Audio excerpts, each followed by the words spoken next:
Hi. Okay, so here we go again. I'm being kissed by Holy Spirit. I wanted to do another quick, hopefully quick bite-sized type of video on trying to get it to focus on me.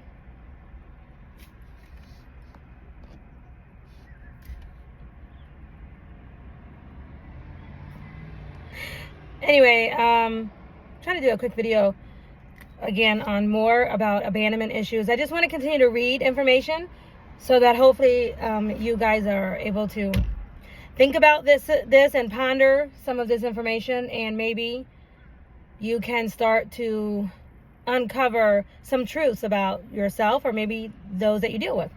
Okay? So now, have you ever heard of somebody, well, I'm going to specifically say, have you ever known a man who likes to be chased? Okay? Like, in other words, he enjoys when females give him attention. That's every man. But also really wants the female to always put forth the effort in making the first phone calls, or, coming up with the first date, or what to do for the date, or, like, some men actually prefer kind of pushy women, or maybe bossier women, or women who kind of drag him around kind of thing. Okay? And, I think we've all known men like that, right? Any case, what does that mean? Like, there's some men, they like to even brag. Like, oh, that girl, that woman, she is hot on my butt, or she's always after me, she won't leave me alone. But they say it so much, and you could tell they are really taking pride in that, right? Okay, so let's talk about that. You might, at first glance, or even at first hearing something like that, you might think that guy is maybe arrogant, or maybe he's just telling the truth, or you might just think, he just prefers women that chase him or call him. Okay, females, just so you know, females look at that, like someone like me, we look at that as female feminine energy. Like, it's ridiculous to me. Ridiculous. Like, because, that's imbalance. That's an imbalance kind of thing. But you might think, oh, this is just preference. But actually, what it actually is, it can be a sign that's indicative of having abandonment issues. Basically, there are men who just prefer, it's almost like when they surround themselves with women who want to be a little bit suffocating or kind of crazy, or always calling them 24/7, won't leave them alone. It boosts them up on the inside, and it makes them feel safe that they're never going to be abandoned by that person, right? Even if that person is toxic, even if that person is somebody that they shouldn't be with or whatever, it doesn't matter to them. Okay, so I'm going to just read this because if you don't believe me, you can look this up yourself, like I always say. Okay, so I'm just going to read it straight on. Okay, it says, while liking to feel chased might seem like on surface level preference, it could potentially be a manifestation of abandonment issues, stemming from a deep-seated fear of rejection and a need for reassurance. So if you fear rejection, if you fear rejection to the point that you won't even go after that woman, that girl, that job, that thing, that car, that goal, whatever, right? And you have a need for constant reassurance. Like, basically, what you need is, or what makes you feel good in a relationship, is when someone is acting crazy for you, calling you 24/7, whatever, because basically you don't trust anything else, right? And that makes you feel good when they act like that, because it makes you feel like you don't have to worry about that person ever leaving because they're obsessed with you, right? Now, this can happen sometimes accidentally, right? Like, we have all maybe, dated the wrong one who just won't leave you alone, or doesn't know how to take no for an answer. That's not what I'm talking about. I'm talking about a person who actually likes and kind of seeks out unconsciously women who tend to have those type of behaviors towards him. Okay? Because it is an unconscious manifestation of having this deep-seated fear of being rejected, okay, and you having the need to have a constant reassurance that you're not going to leave. So let's talk about that. It says, here's a more detailed explanation. I'm going to just kind of read that all the way through. I'm going to read it a little bit, okay? I'm trying to keep this video shorter.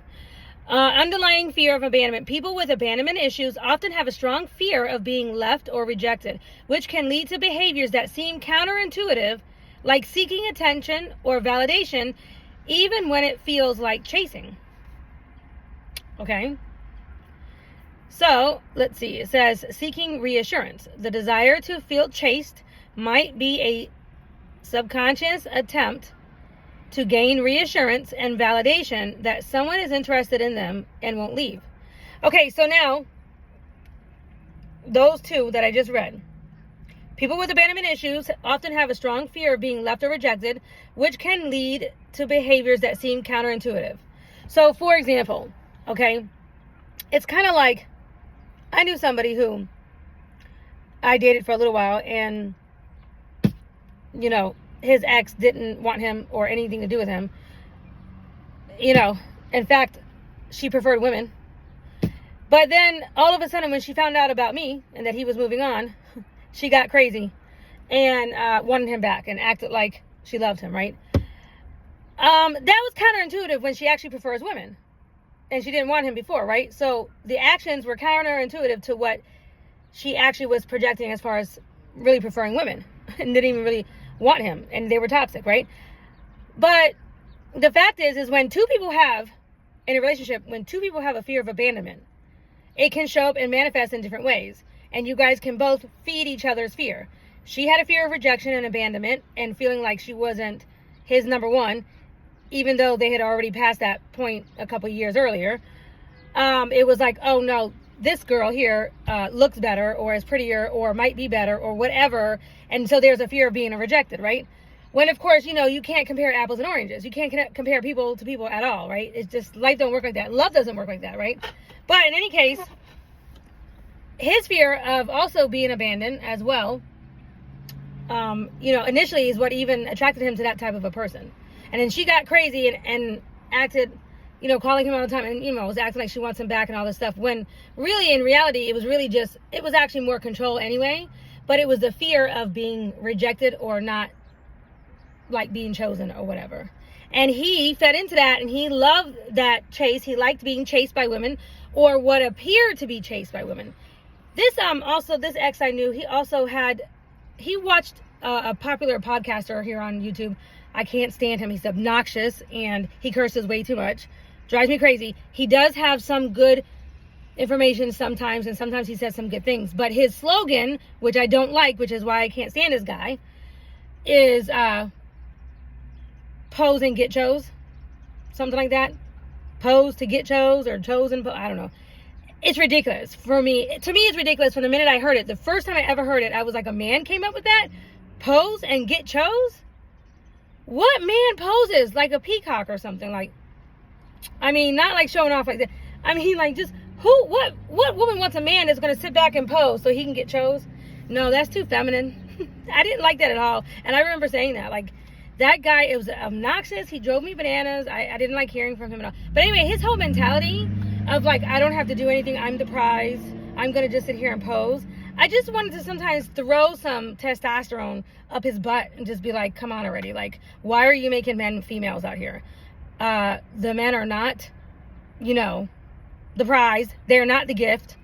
Okay? And they don't need to be sitting out here posing like females. What are they going to do? Stick their leg out so that they can have some, you know, cars stop and help them fix a tire? No. That's weird.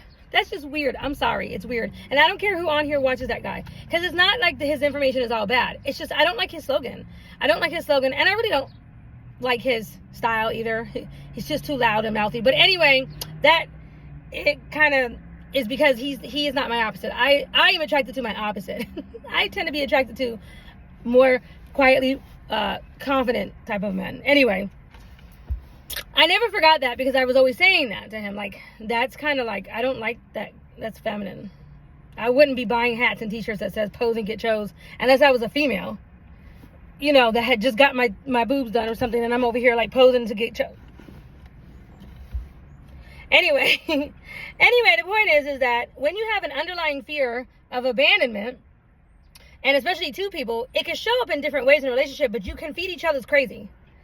Okay? So it might make you feel good to have a woman who is like hot in your butt, always chasing you, calling you 24/7 or whatever, because you need that reinforcement. Okay? Because deep down inside, you have a fear of abandonment, and you develop that somewhere in your childhood. You know, somewhere in your childhood. Like I said, you have to think about that because everybody's childhood is different. Or you developed it at some point, maybe in dealing with other relationships or something like that. But usually it's in childhood. Also, the person that likes to chase and chase and chase, they usually have a fear of abandonment as well, because they feel like, you know, if they don't talk to them every single day or 24/7 or whatever, they're going to lose them, you know? And so it is different. Like, I will say for me, and this is the truth, I'm just a talker. I mean, it's very clear. Everybody who knows me knows that I'm a talker, and I can talk all day. And, you know, that's just part of my personality. So because I'm a talker, that doesn't mean I'm chasing, though. It doesn't mean I have to call somebody 24/7 or chase them. You know, I have plenty of other things to do, right? But I like to talk. Like, this is why I'm even doing YouTube videos. I like to talk. I enjoy talking. And I have always been that way my entire life, right? But I think even me, sometimes I unknowingly might even feed into somebody's fear of abandonment, because I do communicate and actually can communicate all day long. But I have had to really think about that and realize, like, I might be feeding into someone's fear and not realizing it, right? Okay, I'm going to read the next two parts, and then that's it for this video. It says, and I'm just reading it, and I have studied this. I have already studied years ago attachment styles, okay? But it's going to talk about insecure attachment style. Insecure attachment style is how you may show up when you have an abandonment issue or a fear of rejection. Insecure attachment styles, often stemming from early childhood experiences, can contribute to abandonment issues and the tendency to seek validation through external sources. Okay, so you'll have a tendency to seek validation through other people, other external sources, instead of seeking validation between you and your God, or, you know, in prayer, or just basically in general, seeking validation like with yourself, knowing that you're doing the right thing because of the manifestations in your life, the blessings in your life, what's going on around you. Like, you'll know if it's the right thing for you or not, right? Or if you're insecure, you'll seek validation from external sources, like, i.e., you know, mothers and families and people who might not necessarily have anything to do with that decision or that issue that you're having or whatever, but you're wanting validation from everybody around you. Okay, and you'll show up insecure, calling all the time, checking to see where you are. You'll need to put like GPS on your man's phone and hound them down. Look, you know, constantly checking and see who they're talking to on WhatsApp or, you know, whatever. That's an insecure attachment style. That's somebody who is afraid to let go for, number one, a fear of rejection or abandonment, even if the person is bad for them. Because even if you are hounding your man down, and what if you do see he's cheating on you, and what, you think you're going to beat him up so bad that he's going to stop cheating on you? No, a man that's a cheater is going to cheat. He's going to cheat one way or the other. he is going to just find a different way to do whatever it is he wants to do. That's what a man to do, or anybody, woman or anybody. People will do whatever it is that they want to do. You know, you'll find ways. You can try to hound somebody down. You can try to track them all day long on their phone, but and you're not fostering growth, and you're not fostering, you know, warm, fuzzy feeling between the two of you. All you're doing is pushing the person away further by acting like that, by showing up with this insecure attachment style. What it really is saying is, you or both of you, or both people, both parties, or whatever, need to do what's called shadow work. Shadow work is when you look deep down inside and you really start meditating on, and you take time to actually address the issues that have developed in your childhood, why they're there, how they're showing up, and you seek balance to get to what we call a secure attachment, where even if you don't hear from that person, or even if you're not tracking their phone, you feel secure in the relationship based on regular everyday interaction that you have with that person, that you're not over here fearing the worst, fearing rejection and fearing being abandoned, or like me, fearing that he might die of a heart attack. Okay, so your goal is to seek what we call a secure attachment. I thought most people were securely attached, but as I have gone through life single since my late husband has passed, and in relationships and whatnot, I realized that actually most people are not securely attached, because to be securely attached, you will have had to have a secure childhood, or a very calm childhood, maybe, I guess you could say. You know, and so I realized a lot of people they just don't have that these days. Not as many as I thought. In any case, let me read this last part here. It says potential for negative outcomes. This pattern of chasing can be detrimental to relationships, as it can create an imbalance of power and lead to feelings of insecurity and anxiety in both partners.